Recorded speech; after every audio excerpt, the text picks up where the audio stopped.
Oxygen food and talk, তাই বাংলার ঘরে ঘরে মুখরোচক। একটা দারুণ ফ্রেম পাওয়া গেছে, ওইখানে কুন্তল পাশে বসেছে গোড়ার। কি কি যে কমেন্টস আসবে সেটা পরে, যাই হোক। শালি পাশে বসতে পারে না। হ্যাঁ, আর এদিকে একটা ব্রোম্যান্স চলছে, আমি সেটাও দেখতে পাচ্ছি। হ্যাঁ, দারুণ। এই দিকের বন্ডিংটা বোধহয় বেশি স্ট্রং। ও এটা ইয়েটা আমি ভাবছি এটা কি দিচ্ছি, আমি খেতে যাচ্ছিলাম। এত খাওয়া খাই পর্ব চলছে এখন আজকে বড্ড বেশি খাওয়া। হ্যাঁ যাই হোক, তো যেটা শুনলাম এসেই যে দিতি স্মৃতি ফিরেছে। হ্যাঁ দিদি স্মৃতি ফিরেছে। দিতির স্মৃতি ফিরেছে।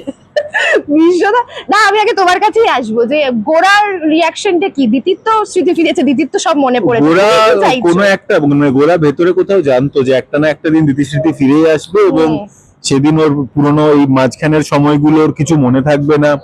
এই জিনিসটা গোরা কোথাও না কোথাও জানতোই। তো যেটা হয় আর কি, দুম করে যখন ঘটনাটা ঘটে তখন একটা তো শক লাগেই, সেই শকটা হয়েছে এবং কোথাও গিয়ে অদ্বিতীয়ার প্রতি একটা সফট কর্নার তো তৈরি হয়েইছে, সেই জায়গা থেকেও একটা খারাপ লাগা আছে। বাট কোথাও গিয়ে গোরা জানতো যে এটা হতে চলেছে, তো সেটা হচ্ছে। এবং অদ্বিতীয়ার সিকিউরিটি নিয়ে একটুখানি ও চিন্তায় আছে, বাকি এই এটাই হচ্ছে। তো আমি যেটা মানে গোড়ার অবশ্যই একটা ব্যাপার ছিল খুব স্ট্রংলি, যেটা আমি তুমি বলেও ছিলে যে এই কারণের জন্যই আমি শিওর যে দিতি পরে আমাকে ভুলে যাবে, মানে গোড়াকে ভুলে যাবে, যেহেতু হ্যাঁ অরুণাভ যখন প্রথম ওর মেমোরি চলেও গেছিল তখন অরুণাভ বলেছিল আর কি যে ওর যখন আবার স্মৃতি ফিরে আসবে তখন হাই চান্সেস আছে যে মাঝখানের এই সময়টুকুটা ভুলে যাবে। এই নিয়ে গোড়া আর অদ্বিতীয়ারও কথা হয়েছিল, তো এই পুরো জিনিসটা জানাই ছিল, কিন্তু তারপরেও যখন ঘটে মানুষের একটা শক লাগে, তো গোড়ারও সেটা হয়েছে এখন। আচ্ছা, এটা তো গেল অন স্ক্রিনের গল্প। এবার একটু অফ স্ক্রিনে আসি। দেখতে পাচ্ছিলাম সব খাওয়া দাওয়া করছো, এখানে একজন তো তখন থেকে আইসক্রিম খেয়ে যাচ্ছে। ও আজকে গোটা ইউনিটকে খাইয়েছে। আজকে গোটা, হ্যাঁ আমরাও পেয়েছি। তো সামনে আগে জন্মদিন গেছিল বলে আজকে সেটা ট্রিট হলো। এরকম ভালো একটা কো-আর্টিস্ট একটু বলো, মানে সচরাচর কুন্তলকে আমরা ইন্টারভিউর মাঝখানে পাই না, তাই একটু সবার থেকে শুনতে চাই যে অফ স্ক্রিনে।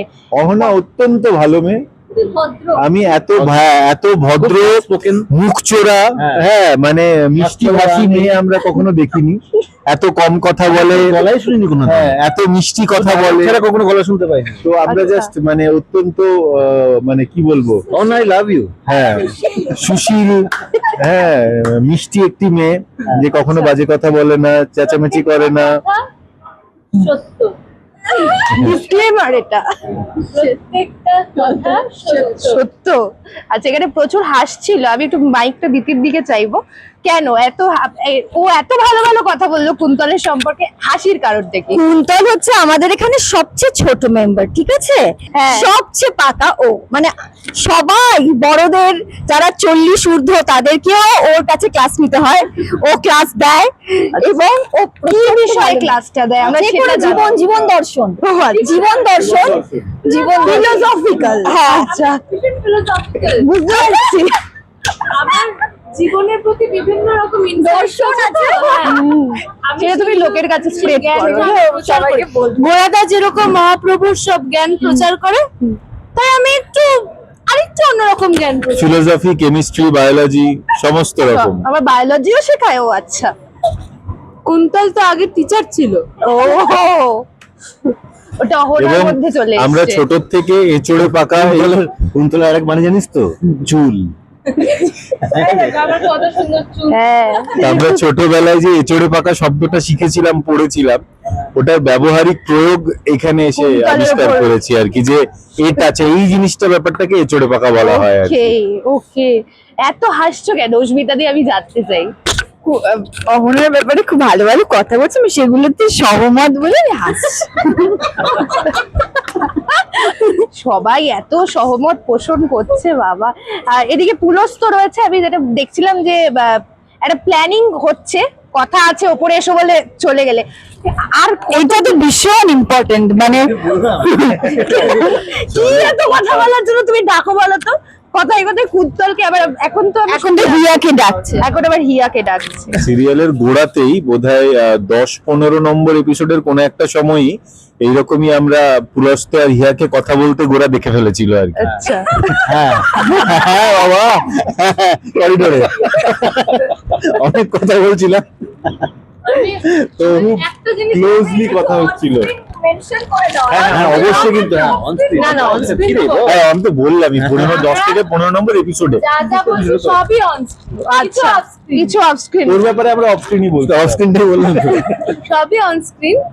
কিন্তু মানে আমার জীবন, কুন্তলের জীবনের ফ্রাস্ট্রেশন একটাই, যে এই যে পুলস্ত বারবার হিয়াকে কথা বলতে ডাকে, গোড়াদা যে কেন আমাকে কথা বলতে ডাকে না।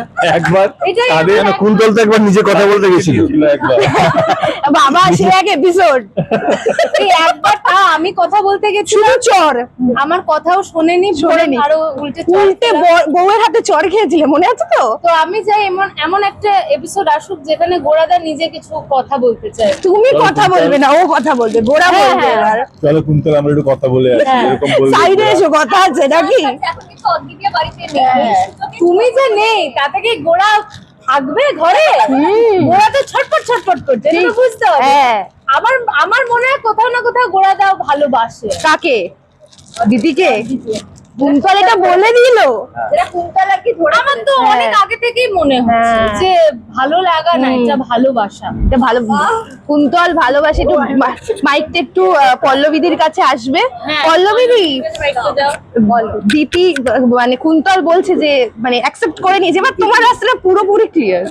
হ্যাঁ, তবে এখন অদ্বিতীয় যে স্টেজে রয়েছে সে এখন চায় না, মানে ওর এখন গোড়ার প্রতি কোনো ইন্টারেস্টই নেই। এতদিন গোড়া গোড়া গোড়া গোড়া করে পাগল হয়ে গেছে, অতদিন গোড়া পাত্তা দেয়নি। এবার কিন্তু অদ্বিতীয়ার আর কিছু স্মৃতি নেই, এখন গোড়ার মায়ের সবার খুব খুব খুব ভালোবাসা জেগেছে আমার প্রতি। তো দেখা যাক, আলটিমেটলি নিশ্চয়ই কিছু না কিছু তো হবে। মহাপ্রভু তো আফটার অল রয়েছেন একদম মাথার উপর, উনি নিশ্চয়ই কোনো না কোনো একটা ম্যাজিক করবেন, তারপরে হয়তো বা সবকিছু নর্মাল হবে। আর একটা কথা বলো, যে তোমার কি এখন গোড়াকে মনে নেই, মানে ভুলে গেছো? না, গোড়াকে মনে নেই আমার, মানে জাস্ট আমার মনে আছে যেহেতু আমার অফিসেও চাকরি করতো, সেই হিসেবে আমার ওকে মনে আছে। কিন্তু Okay. মাঝখানে যে ওর সাথে আমার একটা ওটা, বিয়ে হয়েছে বা আমাদের মধ্যে একটা ভালোবাসার সম্পর্ক তৈরি হচ্ছে, সেটা এখন আমার মেমোরিতে নেই। অফ স্ক্রিনে আমি যেটা শুনলাম যে খুব বাচাল একটা হিরোর সাথে তোমরা থাকো, মানে জুতো টুতো লোকায়। কে বলেছে? তোমার সাপোর্ট আমি পেয়েছি আমি। কে বলেছে? কে বলেছে? ঠিক বলেছে। নীলা অনেকক্ষণ ধরে কিছু একটা বলতে চাইছে, আচ্ছা, বলার আমার প্রশ্নটাই তো ভুলে গেলাম। বললাম যে একটা মানে এরকম একটা হিরো জুতো টুতো লোকায়, মানে সবাইকে ডিস্টার্ব করে বেড়ায়। জুতো লোকম এমন কি বড় ব্যাপার, কত মেয়ের মন লুকিয়ে আছে ওর মধ্যে। হ্যাঁ, ওটাতে কি আছে? সর্বনাশ! তো ওটা এইটা আজকে একদম আমাদের থাম্বনেলে যাবে মনে হচ্ছে, হেডলাইট হয়ে তো যাবে সেটা এটা। জুতোর কি ব্যাপার আছে? ও, হ্যাঁ, কি বলবো? যেটাকে পায়ে গলাচ্ছি সেটাকে, কার মন চুরি করে? হ্যাঁ না, যেটাকে পায়ে গলানো হয় সেটাকে নিয়ে আলোচনা না করে যেটাকে গলায় ঝোলানো হয় সেরকম কিছু নিয়ে আলোচনা করা ভালো। ও, তোর হয়তো মাইকটা যাওয়াটা ঠিক হয় না, ফেরত দিয়ে দে ওটা। বোঝা যাচ্ছে যে অ্যাকচুয়ালি অফ স্ক্রিনে বন্ডিংটা দুজনের কতটা একদম, ভালো। এই একটাই লোক আছে যে এখানে ঠিকঠাক ভালো, বাকি এগুলো সব অপদার্থ। ডিরেক্ট অপদার্থ তো পাঠিয়ে দিয়েছে। এটার উত্তরটা পাবে ইন্টারভিউটা হোক। আজকে আইসক্রিম, অফ স্ক্রিনে দেওয়া হবে। আজকে আমাদের কুন্তলিনী আইসক্রিম হ্যাঁ, খাইয়েছে। আমরাও খেয়েছি। তো কুন্তলিনী খুব, মানে অহনা জাস্ট ভাবাই যায় না, খুব ভালো মেয়ে। এত খারাপ এবং খারাপ একটু কথা আগে বলার পর বলছে, আগে তাহলে আইসক্রিম, বিরিয়ানিটা যেদিন খাওয়াবো সেদিন তো বলবো, তো ধরে টানা একদম। সেদিন বলবো অহনা স্বর্গ থেকে নেমে এসেছে, অপসরাও। হ্যাঁ, এটাই করতে হবে। না সেই দিন একদম গোড়া হয়ে যেন কুন্তলকে অ্যাকসেপ্ট করে নেয় দিতি। ও বাবা, তাহলে ওটার জন্য তো লেখককে বলতে হবে। তাহলে লেখককে খাওয়াতে হবে, তাহলে আমাকে না। হ্যাঁ, তাহলে সৌভিক দা, কৃষাণু দা, সৃজিত দা, ওদের ইনভিটেশনটা আগে দিতে হবে, যে গোড়াদা যেন কুন্তলের সাথে একটু কথা বলে। একদম, শুধু ও কথা বলাতেই খুশি, ওর কিন্তু বিশেষ কথাই বলে না আমার সাথে, তো কি, তো আমার তো কথা বললেও হয় সেটা। সবসময় কথা তো বলে না। লুকিয়ে আছে অনেক কিছু। কথা তো বলে সবসময় অদ্বিতীয় করলে হবে? এই যে অদ্বিতীয় স্মৃতি ফিরে এসছে, আবার যদি ওর পিছন পিছন চলে যায় বাড়িতে, তখন আমি কি করব? এটা তো বুঝতে হবে। এটা তো বুঝতে শুধু হবে। আমাকে কতদিন বিষয়াকে নিয়ে কাজ চালাবি?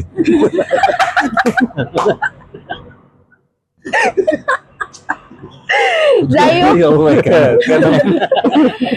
যাই হোক আড্ডার মাঝখানে এসে আমি বাধা হয়ে এসেছি। যাই হোক, শেষ করব, শেষে দর্শকদের ভালোবাসা সেটা নিয়ে কি বলবে?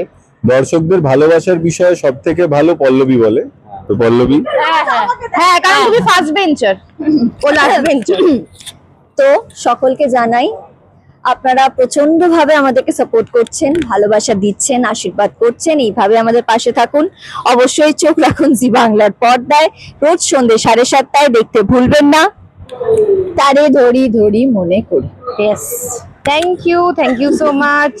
আচ্ছা, একটা কথা বলবো, সেটা হচ্ছে শেষে, যেটা হচ্ছে দেখলাম একটা যে জমের সাথে আটকাতে গেছে গোরা দিদিকে বাঁচানোর জন্য। তুমি জমকে তুমি এটা দেখলে কেমন দেখতে বিষয়টা? কালো ধোয়ার মতো একটা অবয়ব ছিল, এবং মৃত্যুদূতের এই যে অভিনয় হয়েছে তার মধ্যে একটা দুরন্ত টুইস্ট আছে। সেই মৃত্যুদূতের অভিনয় যে করেছে সেখানে একটা দুরন্ত টুইস্ট আছে। ওকে ওই মৃত্যুদূত আসলে অচিন ছিল আমাদের। ওকে, হঠাৎ করে আসলে যে করছিল তাকে পাওয়া যাচ্ছিল না, তো তখন কিছুক্ষণের জন্য অচিন আর কি গ্যাটিস দিয়েছিল আর কি। ওকে, যাই হোক, থ্যাংক ইউ সো মাচ।